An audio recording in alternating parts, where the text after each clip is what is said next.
Now we need to tap this one for a 6mm screw. So I prefer to put the tap in the chuck to get it started so it's nice and straight. I'll use a taper tap. So this time we want the tailstock loose so that it'll slide along on its own and feed the thread in.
So now I can drill a hole for the screw that holds us all together.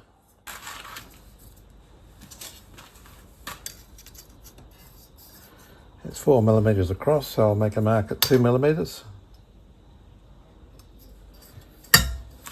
And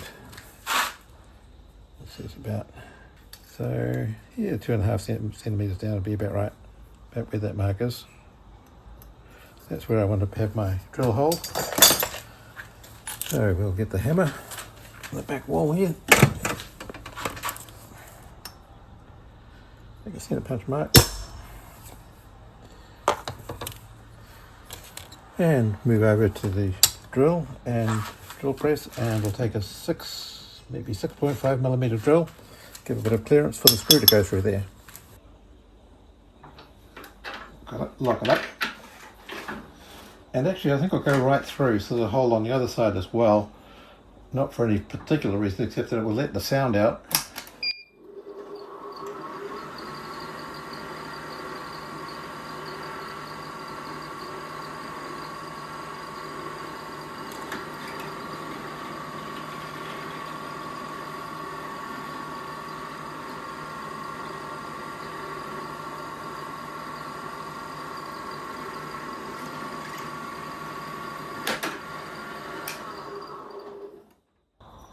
I know it's a bit tapered. Yeah, that's locking down fairly firmly onto that, so it should hold pretty well. Okay, so now we can see how the coil is in there with a little gap adjacent to the aluminium pipe, and in that gap we're going to put a little piece of steel flapper.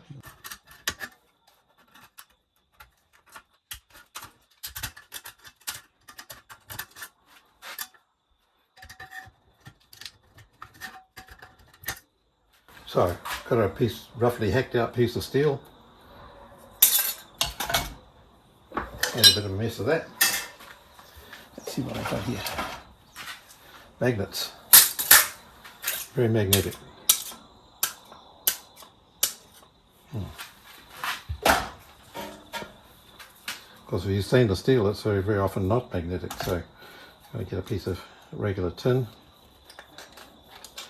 Tin is, of course, tin coated steel. It's not really pure tin.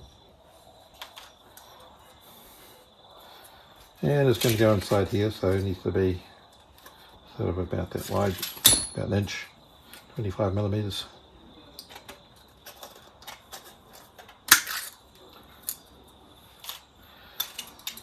And it can go almost the whole length. Just trim that off a bit tidier. It can go there and cut off about where my thumb is, where the scratch mark is. You'll see a little mark on there. And we'll just cut the corners off so I don't cut myself too easily, although these edges are a little sharpish.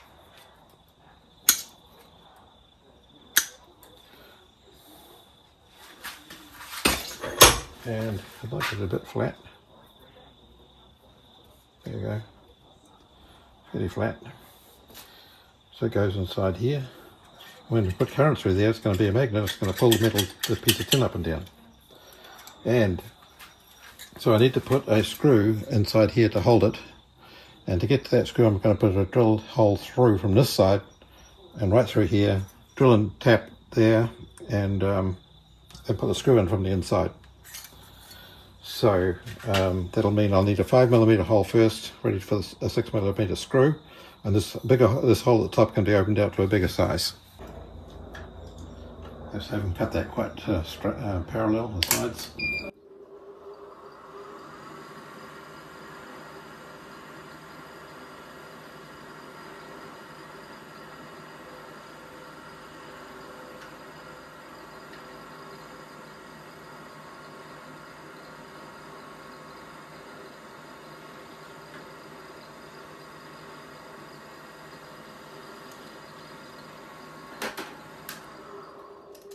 This little piece ready to go in.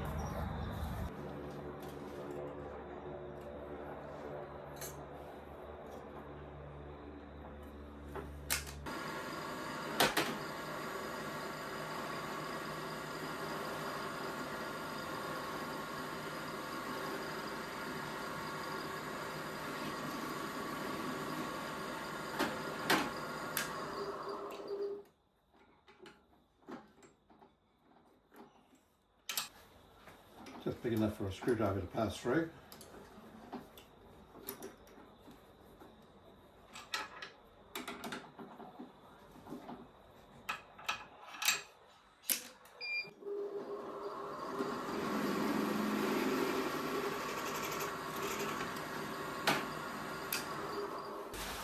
Now I have plans to put in a switch.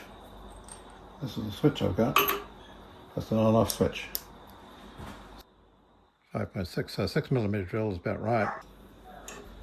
You might want extra holes for mounting this thing, but last time I made one of these, I didn't bother to mount it, just threw it in behind the dashboard somewhere.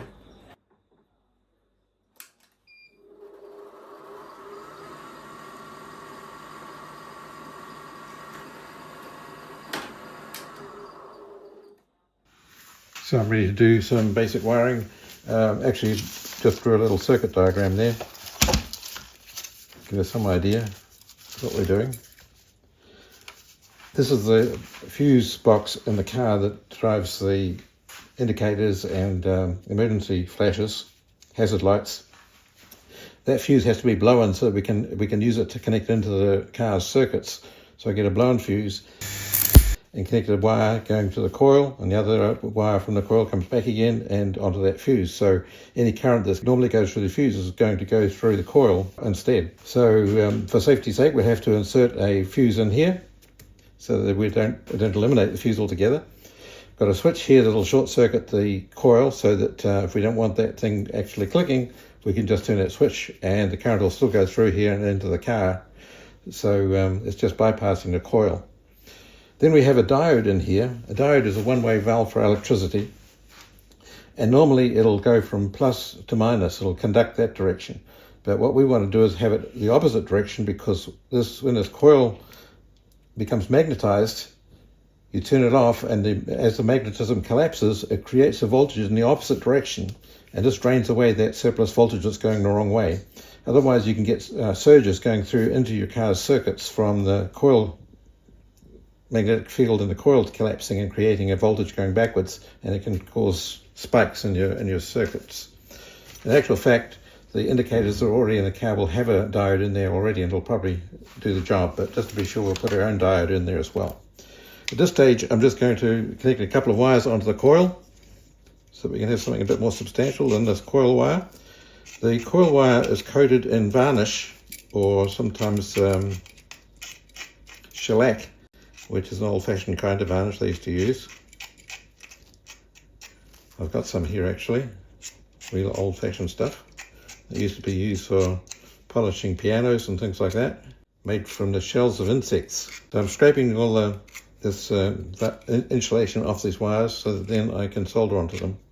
This is some old-fashioned lead solder, which makes terrible fumes with the flux. It's a flux core solder, so it's in the middle of the solder is flux, and when it burns it makes all this smoke. Nasty stuff, really.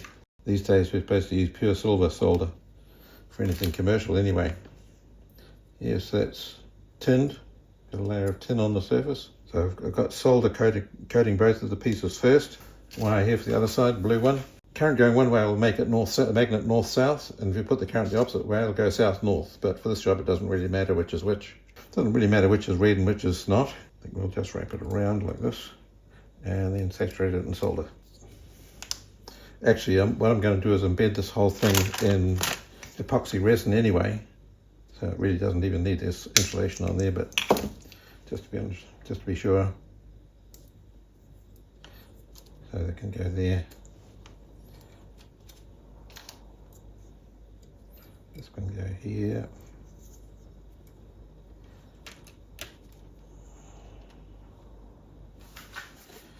This says it's got a 1500 watt motor. That's 2 horsepower. I don't think they know what they're talking about. I think it's a 100 watt heater with a little 1 watt motor. That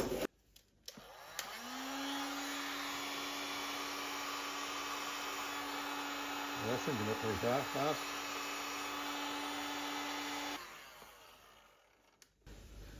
So we'll wrap these around so they come out the other side. Okay. So next I'm going to mix up some epoxy resin and fill that up, and then leave it overnight to set, and then I'll come back and do the rest of the wiring tomorrow. We have a shop at the dump, the transfer station, where people drop off stuff that might be of use to somebody else. And I came across these tins of araldite, which look like they're 100 years old, but apart from being very, very viscous, it still works fine. You use twice as much resin as you need hardener, so the hardener came with it, and it cost me $1. That was a bargain. So I'm going to mix up some of this stuff. And I also want something to sit it on when it's done. A bit of Colgate cardboard. So we see how we do with that. And what I'll do is I'll put the resin in there, and then I'll put that on as a base until it dries. One glob. I think I might need. Actually, the hardener's not nearly as stiff. And so that's about half as much hardener as resin, I think. Did it look about right? Very roughly. Good enough. I'll start mixing it all together along with it.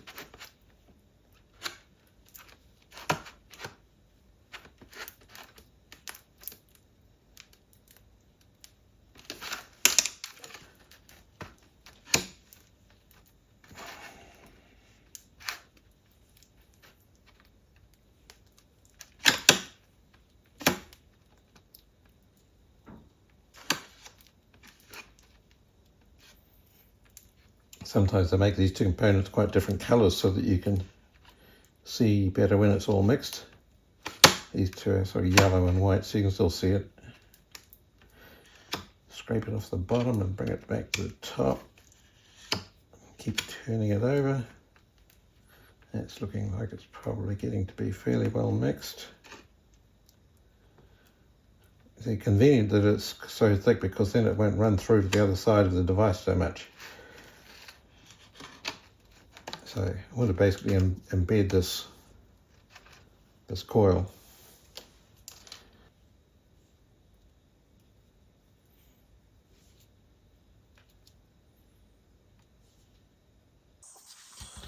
Well, the glue I mixed up last night has set pretty well, quite firm. I'll throw this in the trash.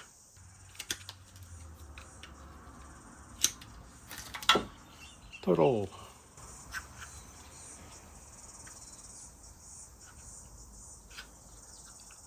So, got a little bit of internal wiring to do.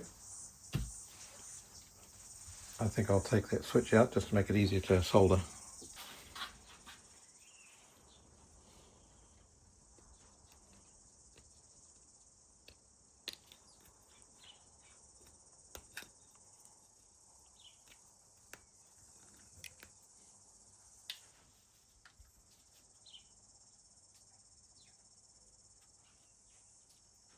is a little diode that I pulled out of a microwave oven. It's a rectifier circuit for the microwave oven. The current goes towards the line that's painted on the diode. If you draw it as a symbol on the circuit diagram, it's drawn as a line with an arrow going towards it. The current goes in the direction of the arrow.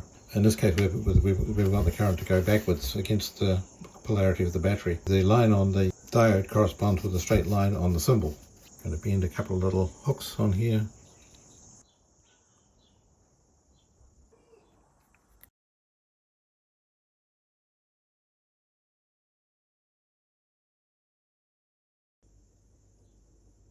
12-volt positive is on this side and goes directly to the fuse, so that's a good fuse. This is a blown fuse, so this plugs into the car, and 12 volts comes out of here through this fuse in through our circuit, that goes straight around the coil, comes back out again and back to ground.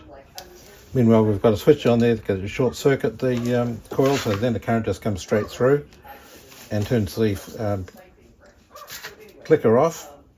And across the back of the switch we've got that diode, which will take care of any reverse voltage surges that may occur, although that may not be absolutely essential, but it's not worth taking a risk with a computer on your car.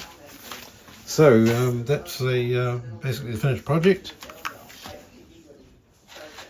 Of course, I've just put these wires together for demonstration purposes. When you put this in the car, you're going to have to put long extension wires on there to go from the fuse box under the hood back into the cab of the car where you can hear it.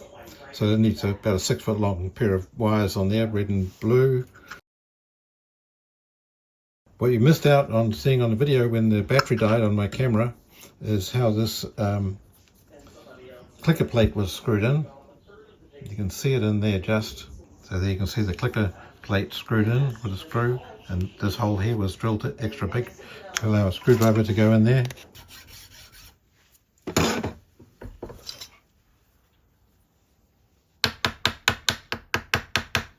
I soldered the wires onto the fuse here with the wires coming up the front because the fuse box doesn't leave enough room for the wires to go down the sides. So the wires come to the middle and outwards, and I'll just chop off the surplus.